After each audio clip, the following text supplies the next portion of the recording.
126 tisíc mužů. To je oficiální sovětský počet obětí zimní války. Finové ztratili 25 tisíc. Rudá armáda je převyšovala 4:1. Měli více tanků, než mělo Finsko vojáků. Měli letectvo. Měli artilérii. Měli největší vojenský aparát na povrchu zemském v roce 1939. A za 105 dní války je pokořil národ sedláků a dřevorubců, od kterého celý svět očekával, že vydrží 2 týdny. Otázka nezní, jak Finsko přežilo.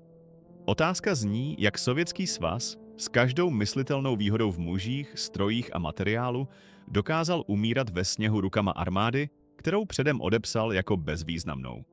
Odpověď nezačíná na bojišti. Začíná v zasedací místnosti v Moskvě.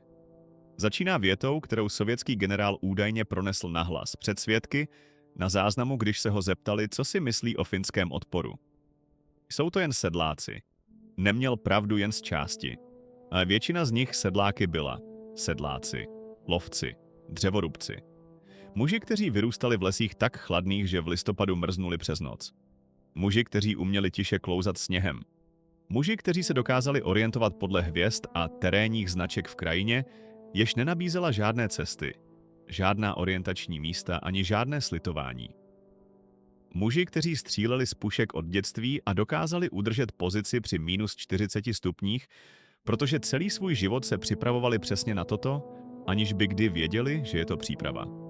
Sovětský svaz se dopustil jednoho katastrofálního přepočtu. Předpokládal, že vlastnosti potřebné k zabíjení mužů v zmrzlém lese jsou tytéž vlastnosti, jaké jsou potřebné ke stavbě tanků, výcviku divizí a vítězství při přehlídkových inspekcích. Nebyly. A 126 tisíc sovětských vojáků zaplatilo za tento předpoklad životy. Tej hranice mezi Finskem a Sovětským svazem v listopadu 1939 měřila 1340 kilometrů. Od Finského zálivu na jihu po Severní ledový oceán na severu. Podél většiny této hranice byl terén noční můrou vojenského plánovače. Husté borové a březové lesy. Zamrzlá jezera. Bažiny, které byly v létě neprůchodné a v zimě sotva průchodné. Žádné hlavní silnice. Žádné železniční tratě západně od sovětské hranice. Nic, co by umožnilo pohyb mechanizovaných sil, s výjimkou hrstky úzkých cest vinoucích se mezi stromy. Josef Stalin tuto krajinu znal. Studoval mapy. Jeho generálové studovali mapy.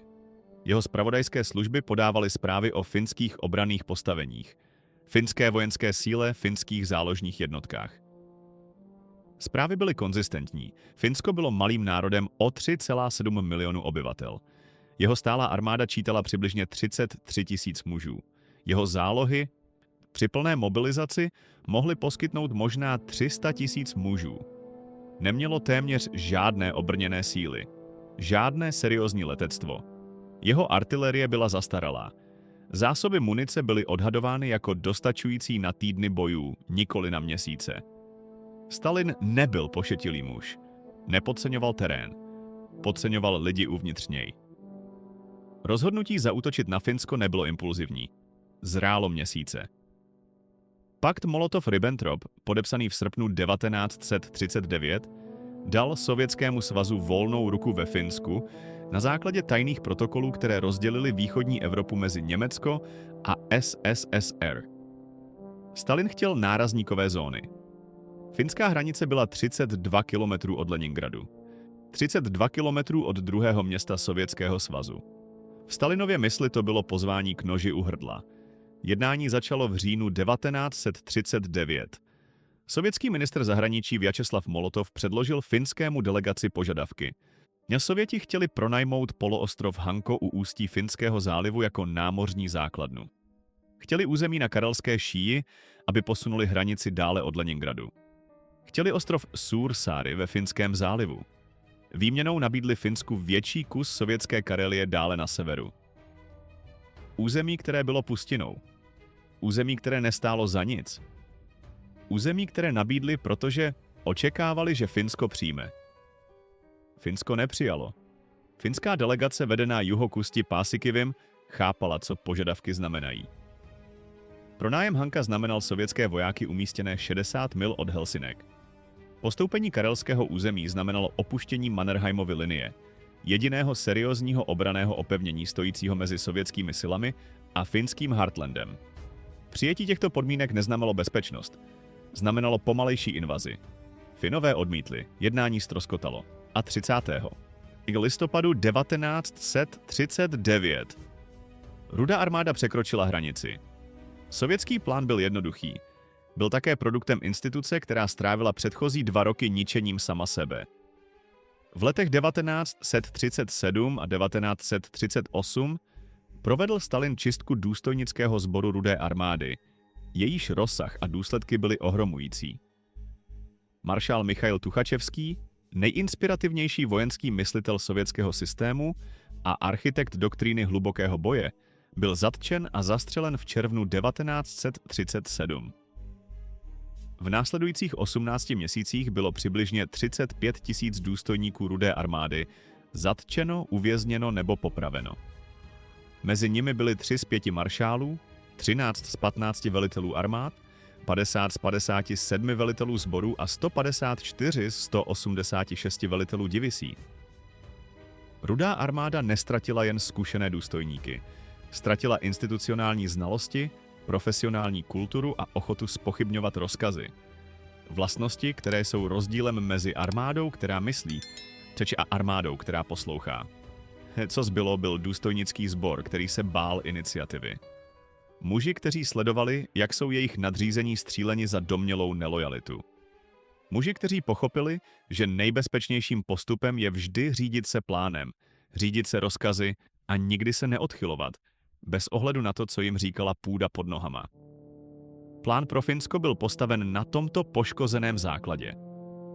Leningradský vojenský okruh, vedený generálem Kirillem Mereckovem, vypracoval operační koncepci, která předpokládala, že finský odpor se zhroutí do 9 až 15 dnů. Výpočet byl přímočarý. Sovětské síly zaútočí současně na více osách.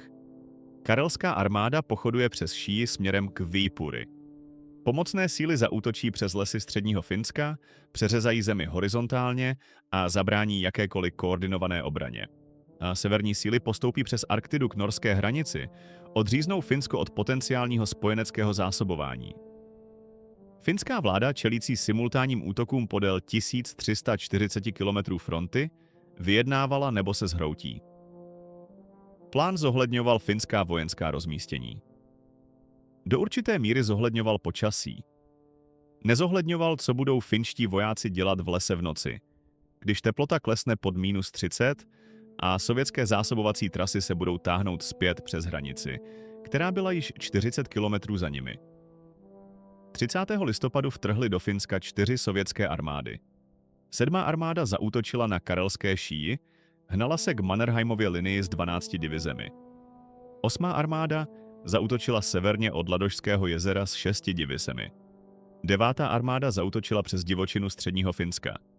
14. armáda zaútočila na krajním severu. Celková počáteční útočná síla čítala přibližně 450 000 mužů, 1500 tanků a 1000 letadel. Finsko mobilizovalo. Každý muž schopný nosit pušku byl povolán. Celkový počet finských vojsk, regulérních i záložních dohromady, byl přibližně 300 000. Neměli žádné tanky, které by stály za zmínku. 130 letadel, mnohá z nich zastaralá. Artilerie, která byla přiměřená, ale nikoli moderní. A národ tak oddaný své nezávislosti, že myšlenka kapitulace neměla v kulturním slovníku žádné místo. Polní maršál Carl Gustav Emil Mannerheim převzal velení finských obranných sil. Mannerheimovi bylo 72 let. Velel finským silám během občanské války v roce 1918. Předtím po desetiletí sloužil v císařské ruské armádě, kde dosáhl hodnosti generálporučíka. Znal terén Karélie stejně dobře jako kdokoliv na světě. A o sovětské armádě věděl něco, co Kirill Mereckov zjevně nevěděl. Rudá armáda byla mocná, nebyla pohyblivá a nedokázala improvizovat. A ve finských lesích byla improvizace jedinou doktrínou, která fungovala. Mannerheimova linie nebyla tím, čím ji sovětská propaganda popisovala. Sovětské komuniké a následné sovětské historické záznamy ji vykreslovaly jako nedobytný pevnostní systém ze železobetonových bunkrů s propleteným palebným krytím, překážkami pro tanky a minovými poli táhnoucími se v plné šíři karelské šíje. To sloužilo užitečnému účelu. Vysvětlovalo to, proč Rudá armáda bojovala s takovými obtížemi. Pokud byla obrana tak hrozivá, byl boj pochopitelný. Mannerheimova linie tak hrozivá nebyla. Finské vojenské posouzení provedené po válce zjistilo, že linie se skládá ze 101 permanentních betonových bunkrů různé kvality, většina z nich postavena ve 20. letech 20. století a nemodernizována. Některé byly zpevněny, některé nebyly. Bunkry pokrývaly přibližně 135 km, 45 km široké šíje, ale s výraznými mezerami. Podél většiny linie nebyly připraveny protitankové překážky. Existovala minová pole, ale nebyla komplexní. Síla s takovou palebnou silou a ženijní kapacitou jako Rudá armáda měla Mannerheimovou linii probít za dny. Místo toho to trvalo 3 měsíce. Důvodem nebyl beton. Důvodem byli muži za ním. Finští vojáci na karelské šíji bojovali z pozic, které v mnoha případech sami pomáhali budovat, nebo na nichž roky cvičili. Znali každý záhyb terénu, každý zamrzlý potok, každou linii stromů. Chápali, že bránit bunkr znamená víc, než v něm sedět. Znamenalo to vysílat malé hlídky do lesa v noci, aby útočili na sovětské zásobovací kolony. Znamenalo to okamžitě protiútočit, kdykoliv bylo nějaké postavení dobyto, než sovětské síly stihly konsolidovat. Znamenalo to udržovat komunikaci a soudržnost jednotek pod dělostřeleckou palbou, která bez přestání trvala dny. Sovětská pěchota, útočící přes otevřené zamrzlé území k finským postavením, čelila něčemu, na co nebyla vycvičena. Nikoli jen palbě zpředu, palbě z boků, palbě ze zadu. Finští vojáci, kteří je nechali projít a pak se vynořili z lesa, aby je odřízli. Muži, kteří se dokázali tiše pohybovat sněhem a objevit se tam, kde neměli být. Na konci prvního týdne prosince se útok 7. armády na Mannerheimovu linii zastavil. Sovětské divize postoupily 3 až 5 kilometrů do finského území na šíji a zastavili se. Nezastavili je bunkry. Zastavila je obrana tak pružná a tak divoká, že sovětští velitelé, vychovaní v instituci, která zavraždila své nejlepší myslitele, se jí nedokázali přizpůsobit. Situace severně od Ladožského jezera byla horší. I severně od Ladožského jezera vstoupila Rudá armáda do krajiny, která nebyla bojištěm v žádném smyslu, na jaký se sovětská armáda připravovala. Tamní lesy nebyly obhospodařovanými háji západní Evropy. Byla to boreální divočina. Starobylé borovice rostoucí tak těsně u sebe, že viditelnost na některých místech nepřesahovala 20 metrů. Zamrzlá jezera, která unesla pěchotu, ale nikoli tanky, dokud led v průběhu zimy dále nezhoustl. Stezky, které existovaly pouze jako mezery mezi stromy, většina z nich známá jen místním. Žádné silnice schopné unést těžká vozidla. Nic, co by připomínalo terén, pro nějž byla sovětská mechanizovaná doktrína navržena. 3 přední divize 8. armády překročily koncem listopadu finskou hranici severně od Ladogy a začaly postupovat na západ. Sledovali jediné dostupné trasy, silnice a cesty lesem. Divize za divizí a kolona za kolonou, vozidla a koňmi tažená artilerie a pěchota pěšky, vše pohybující se v týchž úzkých koridorech, protože nebylo kam jinde jít. Finové to pochopili okamžitě. Nepokusili se zastavit sovětské kolony u hranice. Nechali je přijít, nechali je postupovat, nechali kolony se táhnout, řednout a prodlužovat daleko od jejich zásobovacích základen. Pak udeřili. Finská taktika se jmenovala motti. Toto slovo ve finštině označuje krychlový metr palivového dřeva, standardní jednotku používanou při těžbě dřeva. Taktika motti byla koncepčně jednoduchá. Finské lyžařské jednotky se pohybovaly lesem souběžně se sovětskými kolonami, rychleji než kolony mohly pochodovat, protože Finové se pohybovali na lyžích a znali terén. Identifikovali nejtenčí místa kolony, mezery mezi jednotkami, úseky, kde se les tísnil těsně z obou stran. Či pak kolonou prorazili simultánně na více místech, přeřezali ji do izolovaných úseků. Každý úsek, každé moti byl nyní odříznut od zásobování i posil. Finové tyto kapsy okamžitě nenapadli, obklíčili je. Udržovali je pod palbou. Stříleli na muže, kteří vycházeli sbírat palivové dřevo. Stříleli na muže, kteří vycházeli čerpat vodu z potoků. Čekali. Sovětská kolona, která v prosinci vstoupí do finského lesa a je odříznuta od zásobovacích tras, čelí specifické aritmetice smrti. Noční teplota je -25 až -40 stupňů. Člověk při takové teplotě bez přístřeší, ohně a jídla nepřežije. Sovětští vojáci v lesích středního Finska měli stany a nějaké vybavení, ale postupovali podle časového harmonogramu, který předpokládal, že tažení skončí dříve, než se usadí hluboká zima. Mnozí neměli dostatečný zimní oděv.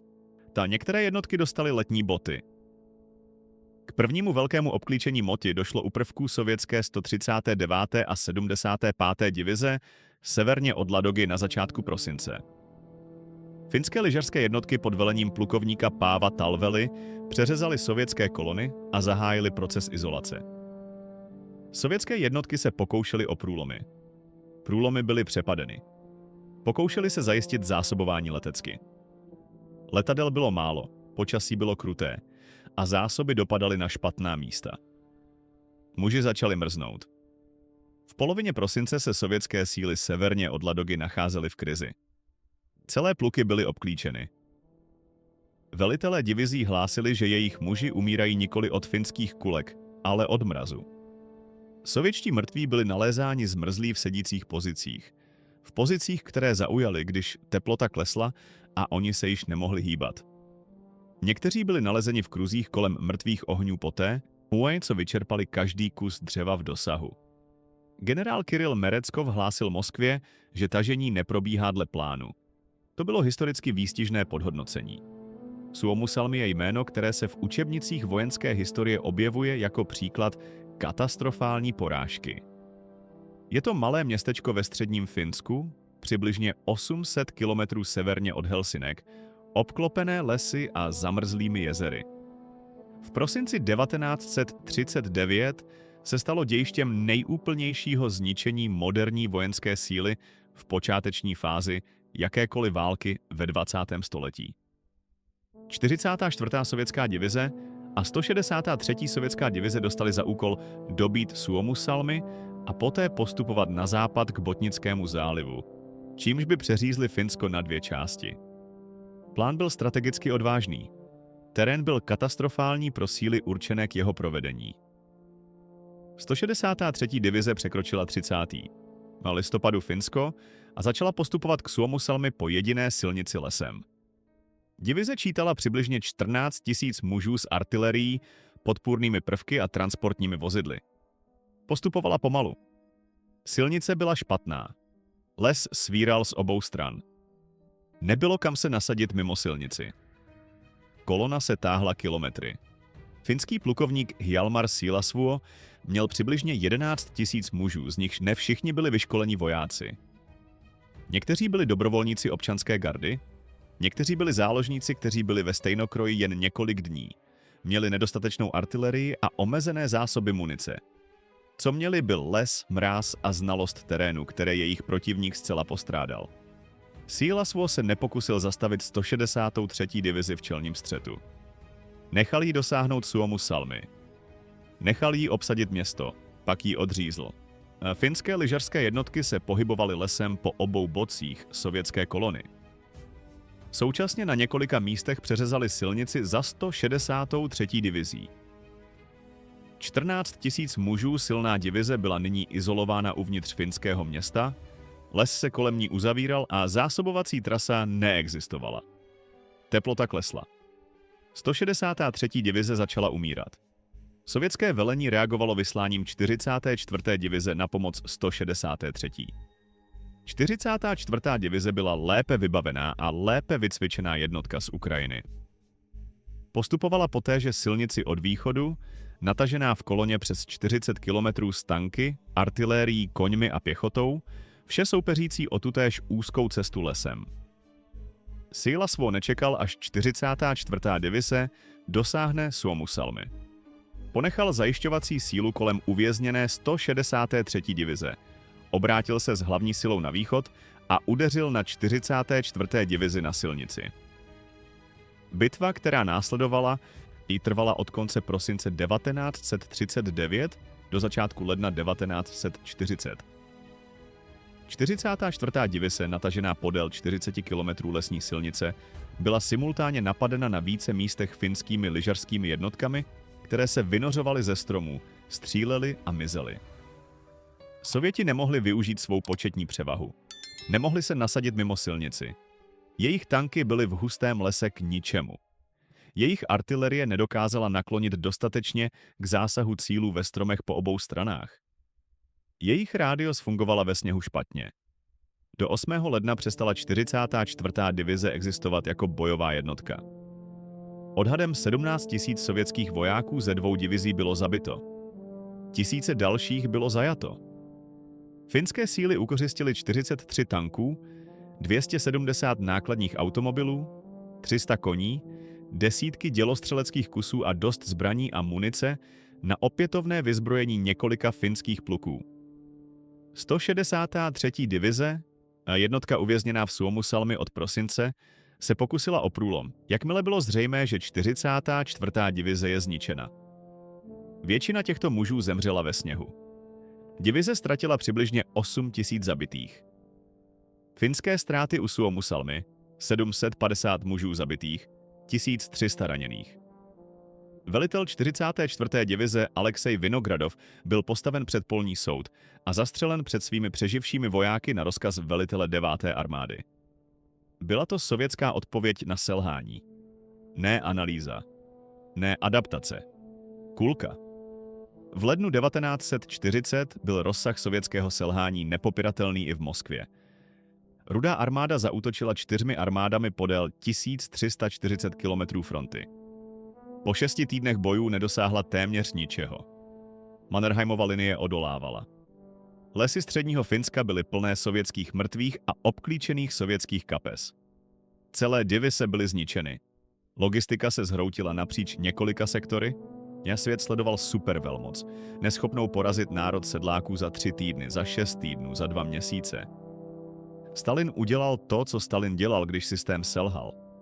Odstranil lidi, kteří ho řídili, a nahradil je někým, komu důvěřoval, že dosáhne výsledků bez ohledu na cenu.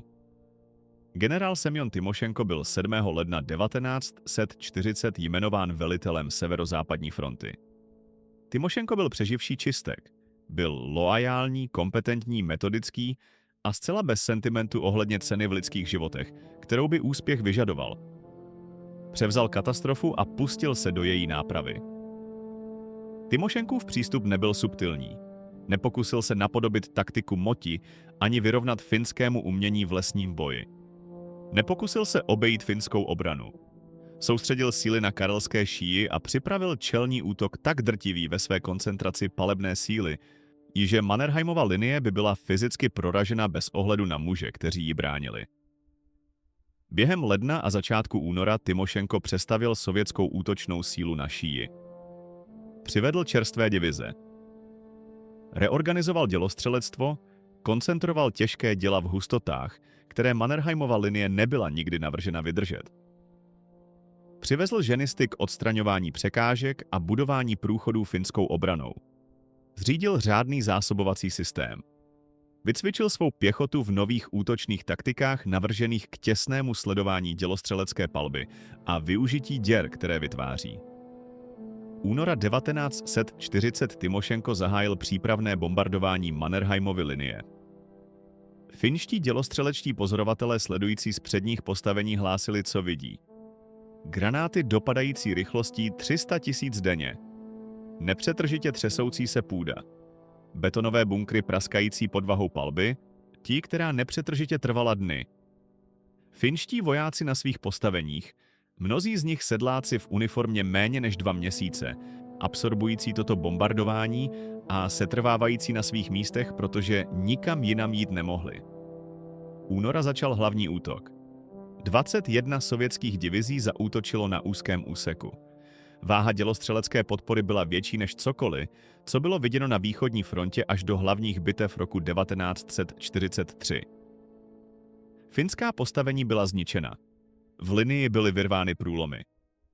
Sovětská pěchota procházela těmito průlomy ve vlnách, postupovala za plazivou palbou, která se pohybovala tempem jdoucích mužů. Mannerheimova linie začala praskat. Finské velení vědělo od začátku února, že Mannerheimova linie nemůže odolávat do nekonečna váze, kterou na ní Tymošenko vyvíjel. Otázka nezněla, zda se prolomí, ale kdy a co bude možné zachránit, až k tomu dojde. Polní maršál Mannerheim od prosince řídil obranu na pokraji zhroucení. Jeho zálohy byly vyčerpány. Jeho muži bojovali 10 týdnů bez vystřídání. Armády středního Finska, které prováděly operace Moty, byly opotřebovávány nikoli porážkou, ale nepřetržitým střetem se silou, která měla dost mužů, aby každý den ztratila pluk a nahradila ho jiným. Finská vláda zahájila proces, který finští vojenští plánovači vždy chápali jako možná nezbytný. Hledání podmínek. Švédsko povolilo určitý nábor dobrovolníků. Británie a Francie slíbily materiální podporu a diskutovali o možnosti expedičních sil. Ale spojenecká podpora přicházela pomalu, byla nejistá ve svém rozsahu a komplikovaná odmítnutím Norska a Švédska umožnit průjezd spojeneckých vojsk. Finsko bylo samo. Finsko bylo vždy samo. 15. Února sovětský průlom na Šíji donutil Finy ke stažení z první linie, Mannerheimské obrany na druhou linii a pak rychle na třetí. Obranná hloubka se vytrácela. Sovětské síly se nyní blížily k Viipuri, druhému největšímu městu Finska. Pád Viipury by otevřel cestu na Helsinki. Finský prezident Risto Ryti a ministr zahraničí Väinö Tanner zahájili jednání. Sověti pod Molotovem předložili své podmínky. Podmínky byly nyní tvrdší, než byly v říjnu. Pronájem Hanka. Karelská šíje včetně Viipury. Západní břeh Ladožského jezera. Území představující 11% finské rozlohy a 30% její ekonomické hodnoty. Území, které bylo generace finské. Území, kde žilo 430 000 Finů. Finský kabinet diskutoval. Vojenská situace byla zoufalá. Západní spojenci konečně přislíbili vyslání expedičních sil, ale ty by nedorazily dříve, než padne Viipury. A Mannerheim byl ve svém hodnocení jasný. Nemohl vydržet mnohem déle. Odpor stál Finy životy neudržitelným tempem. Armáda stále bojovala, nezhroutila se. Ale byla blízko svého limitu. 6. března přijela finská delegace do Moskvy k podpisu. 13. března 1940 v 11 hodin vstoupila Moskevská mírová smlouva v platnost. Zimní válka skončila. Podmínky, které Finsko přijalo, byly kruté. Karelská šíje s průmyslovým městem Viipury a celou obrannou infrastrukturou Mannerheimovy linie přešla do Sovětského svazu. Západní břeh Ladožského jezera byl postoupen. Poloostrov Hanko byl pronajat Sovětům na 30 let jako námořní základna. Finsko ztratilo přibližně 11% svého území a 30% své ekonomické kapacity. 430 000 finských Karelianů bylo evakuováno v řádu dní. Odešli s tím, co mohli unést. Opustili svá hospodářství, své domy, své kostely a i hroby svých předků. Fotografie z karelské evakuace zobrazují obyčejné lidi na cestách v březnovém sněhu, táhnoucí vozíky a nesoucí uzlíky. Nikoli vojáky, civilisty. Cenu války, kterou nezačali. Finské vojenské ztráty za 105 dní bojů. 25 904 zabitých a pohřešovaných. 43 557 raněných. Sovětské ztráty jsou stále sporné. Oficiální sovětské údaje, zveřejněné v roce 1991 po rozpadu SSSR, uznali 126 875 zabitých a 264 908 raněných. Následný ruský a finský výzkum naznačuje, že skutečné číslo může být vyšší. Některé odhady zohledňující vojáky vedené jako pohřešované, zmrzlé k smrti nebo zemřelé na zranění po příměří dosahují mezi 160 000 a 170 000 mrtvých. Za každého zabitého Fina ztratila Rudá armáda nejméně 5 vlastních mužů. Svět si toho všiml. Všiml si nejen obětí, ale i vzorce. Rudá armáda bojovala 105 dní, aby porazila národ, ti, který očekávala dobít za 15. Dosáhla svých územních cílů, ale za cenu, která odhalila plný rozsah škod způsobených čistkami. Němečtí vojenští atašés, kteří zimní válku sledovali, posílali do Berlína zprávy, které ovlivnily Hitlerovo plánování operace Barbarossa. Rudá armáda, dospěli k závěru, byla dutou institucí. Velká, ale křehká. Schopná masy, ale ne improvizace. Armáda, která dokázala absorbovat obrovské ztráty, ale nedokázala přemýšlet pod tlakem. Toto hodnocení se ukáže jako katastrofálně chybné v roce 1941 a 1942 a v letech, která následovala. Ale v březnu 1940, při pohledu na hroby 126 000 mužů, bylo obtížné s ním polemizovat. To, co zimní válka zakotvila ve finské národní paměti, není totéž, co zakotvila v sovětských nebo německých vojenských hodnoceních. A pro Finsko 105 dní zimní války vytvořilo národní identitu jedinečné jasnosti. Malý národ, přečíslený, bez spojenců, bez tanků, bez průmyslové kapacity svého protivníka, zadržel supervelmoc po více než 3 měsíce a donutil ji k vyjednávání, místo aby jen dobila. Vojáci, kteří to dokázali, nebyli profesionální bojovníci. Byli to sedláci, dřevorubci, dělníci v továrnách, učitelé, studenti vysokých škol. Muži, kteří byli povoláni, dostali pušky a dostali příkaz jít do lesa a bránit Finsko. Udělali to s dovedností a vytrvalostí, které profesionální vojenští analytici obtížně kvantifikovali, protože nezapadali do stávajících modelů vojenské účinnosti. To, co měli, byly znalosti. Znali zemi. Znali mráz. Věděli, jak se pohybovat sněhem a jak ve sněhu stát nehybně a jak ve sněhu čekat na nepřítele, který byl unavený a zmrzlý a ztracený. Věděli, že les není překážkou pro pohyb. Je to kryt. Věděli, že silnice lesem není trasa. Je to past.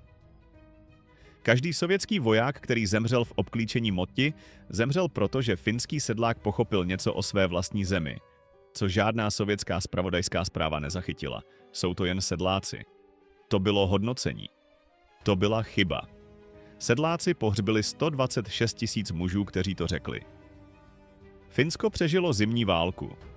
Přežilo pokračovací válku, která následovala od roku 1941 do roku 1944.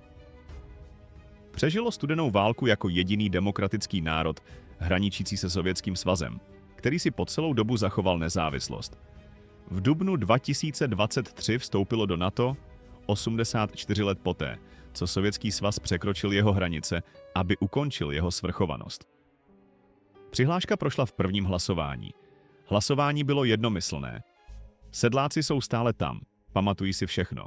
Teď pokud vás tento příběh zasáhl, dejte like a přihlaste se k odběru. Tyto zapomenuté příběhy nacházíme každý den. Napište komentář a řekněte nám, odkud nás sledujete. A pusťte si toto další video. Neuvěříte, co tento muž udělal.